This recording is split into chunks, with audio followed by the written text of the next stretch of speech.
And I am pleased to welcome to the 2025 edition of Statehouse Conversations, Representative Dave Heine. He represents District 85, Fort Wayne. I've heard of that city. And you've been at it since 2016. You were first elected, so you know your way around now. Well, I'd like to say I know my way around. I can find the bathrooms, but every year everything's different, and it's a new year, and it's gonna be a tough year. Well, this is going to be an interesting year. The budget's going to be the focus. That's the one thing you have to do, and you're front and center in that because you are on Ways and Means Committee. That's where the budget starts, and you'll be no doubt working, burning a lot of midnight oil on that. But to prove that all politics is local and that there are other issues, believe it or not, besides the budget, you have a few things that you've introduced this session that you want to talk about that are important to you and your constituents.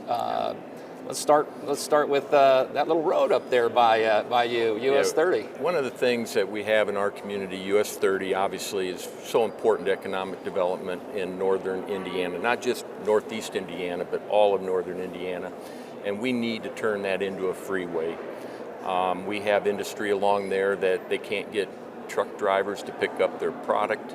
They can't get them to give them a competitive rate because there's so much traffic. And any of my people that are watching this, they know what I'm talking about. Columbia City, Warsaw, it's a parking lot. And so that road is not going through cornfields, as you point out. We're talking about the biotech industry, we're talking about steel, we're talking about some major employers. Major employers, not just in Indiana, but around the world. So, and then we have the BF Goodrich plant, Michelin plant out in Woodburn, Indiana. They need to get their tires to Chicago, and it's just very difficult. So our main objective for our Northeast delegation is to turn that into a freeway so we can help our economy grow in Northeast Indiana. And infrastructure, certainly one that people can sink their teeth into. Other issues I know that are front and center for a lot of Hoosiers, aside from the budget, teaching. We may not have enough teachers. We've heard that alarm being sounded now for some time. You think you might have some answers there? Yeah, a couple years ago, and I whenever you say, yeah, I had a bill, it wasn't my bill, it wasn't my idea. A couple superintendents, Fort Wayne Community Schools, East Allen County Schools, they had an idea. Hey, let's take people that have a 4-year college degree, they went in whatever, and they've been in a business or had a job, and they decide, this isn't really for me, I always wanted to be a teacher. So what they came up with is, in our case, Purdue University and also Tri-State, they have a 10-month program where I can transition to teaching, and then I can get my teaching degree, and I can then go to work at East Allen County Schools and be a full-time teacher with all the accreditation. And my goal in life was, people that maybe retire and they're an engineer at one of our engineering firms in Northeast Indiana. They worked hard, but now they'd like to give back a little bit. They can transition to teaching and maybe teach physics or something like that. So we started off with $1 million in the budget to help those people transition to teach. And it went very, very well. Over 400 people are now either have their teaching degrees or are in the process of getting it. But we have a wait list. So we're going to increase that from 1 million to 2.5 million. And we have a teacher shortage here in Indiana, and that's one way to bring in people that, I don't want to say people like me because I'm older, but there's room for a retired hardware company executive, maybe in the teaching world. Well, they already told me that, Dave, you wouldn't make a good teacher, so I don't qualify. So, but anyhow, it's going very well, and we want to pump up the dollars and get more teachers. And that certainly will help kids at that very important learning age of K through 12 at the very least. Let's talk about kids way down on the other end of the spectrum, just starting out. Childcare is an issue, and we've seen that again and again.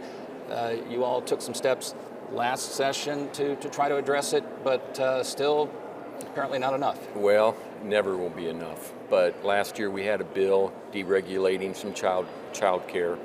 And what we're doing is building on that bill and then enhancing it, and it's all deregulation, because I have 8 grandchildren now, and I know what it costs for my children to get child care for their kids.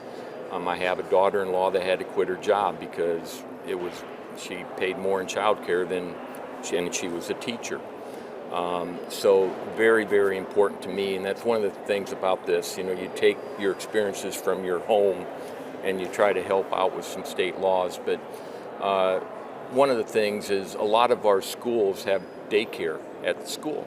So we had the people that worked at the school, they could bring their kids and have child care there at the school. Well, we're enhancing that, hey, you don't have to work at the school. You might be an outside vendor that does things at the school. So we're going to include all children will be able to go. So more kids can go to a daycare, and that's just going to lower the costs and allow more people to get back into the workforce. What has become a serious problem. Yeah, and then also we're going to deregulate. Right now there's certain industries have come to me, certain nonprofits that have child care facilities in one location in the state, but they're all over the state. Well, they have to get a license at every individual location. So what we're going to do with this bill is, hey, they can get one license and it covers every place in the state. That's going to open up so many more. The whole goal is to have affordable child care, so more of my children, our children can get babysitting for their kids so they can get back into the workforce. Well, we will be watching those pieces of legislation. They said you wouldn't make a good teacher. I guess that's debatable, but hey, with 8 grandkids, I think you could run a daycare. No, I can't. And look, it will even be regulated daycare. You'll be good to go. Dave Heine, Representative Fort Wayne, District 85, Republican, thank you for taking time to chat with us, and thank you for your commitment to the state of Indiana and to public service. Much appreciated. But thanks for everything that you do too. You do a great job. Thank you.